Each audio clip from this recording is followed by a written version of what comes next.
La question des migrants au cœur des pourparlers entre les ministres de l'Intérieur de l'Union européenne ce mercredi.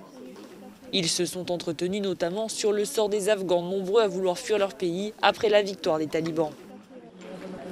L'enjeu, trouver une réponse commune en vue d'une potentielle crise migratoire 6 ans après la vague de réfugiés en provenance de Syrie. Nous devons éviter que des personnes se lancent dans des voyages très dangereux, arrivant irrégulièrement aux frontières de l'Union européenne. Nous ne devons pas attendre et les aider. Nous devons éviter ces itinéraires irréguliers, dangereux, qui sont facilités par les passeurs.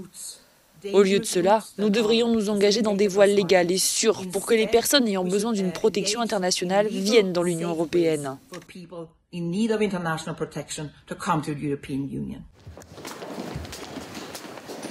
À la frontière avec la Biélorussie, la situation est déjà préoccupante car le pays est accusé de se servir des migrants pour faire pression sur les 27 après les sanctions imposées par Bruxelles.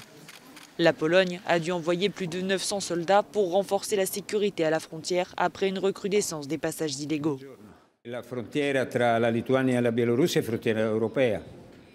entre la Lituanie et la Biélorussie est une frontière européenne. Ce qui montre l'agressivité du régime de Loukachenko, c'est l'utilisation de pauvres hommes et femmes.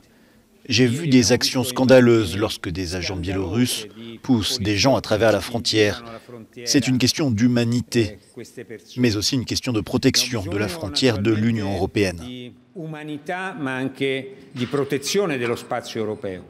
En Lituanie, le service national des gardes-frontières a partagé cette vidéo affirmant qu'elle montre des migrants guidés par des officiers biélorusses.